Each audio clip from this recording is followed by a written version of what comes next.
American Studies is an interdisciplinary field that draws people who have had basic training in many different disciplines: English, history, sociology, anthropology, and they are interested in what makes America American, essentially. In American Studies, lots of people study popular culture. They study well-known television shows, they study celebrities, and they ask, what role do these things perform in American culture? They examine the texts, they might examine who was involved in producing them, they might look into who the audience would be for these things and how they understand them. So American Studies is very broad.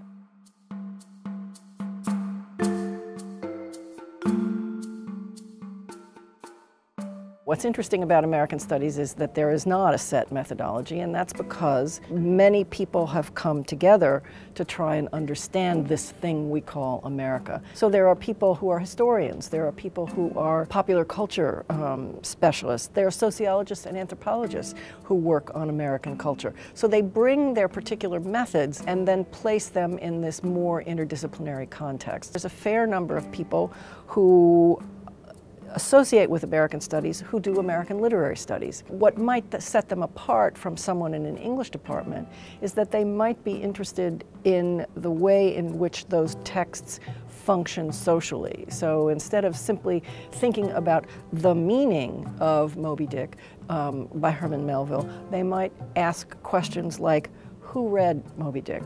Why was Moby Dick read? How was Moby Dick reviewed? If it wasn't reviewed, if it wasn't popularly read, why do we now read it? How did it come about as an important novel?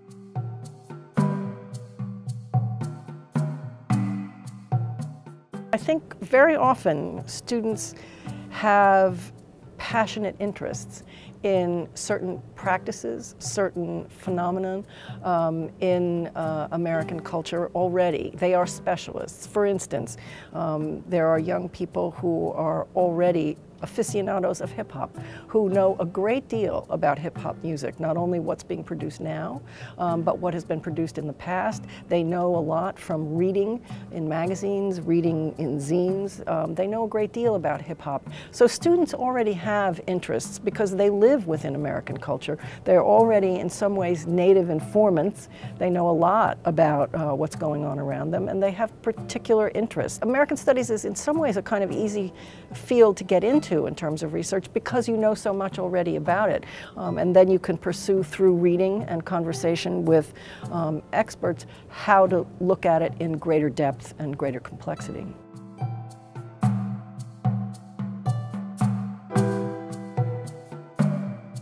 Very often students will come and say, well, I had this class and I'd like to do a research project, but I don't really have a topic. And it's not a good idea for me to give them a topic. So what I tell them to do is go back, maybe take out a journal, maybe just start typing into a computer and write down things that intrigue you, questions that you have about things that you see around you, things that you'd like to know more about, and then come back and let's talk about those things. So it's really, what are your interests? I think that's where you start.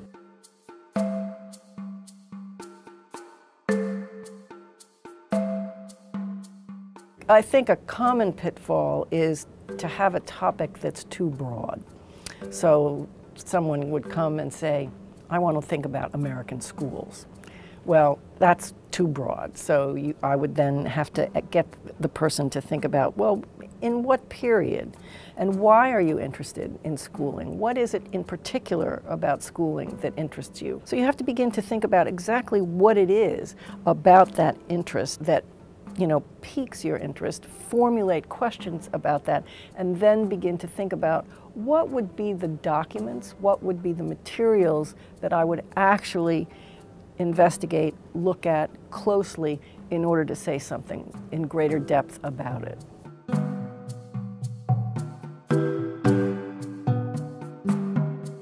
To do undergraduate research, I think, is engaging because it enables people to see that learning isn't just about absorbing information from other people.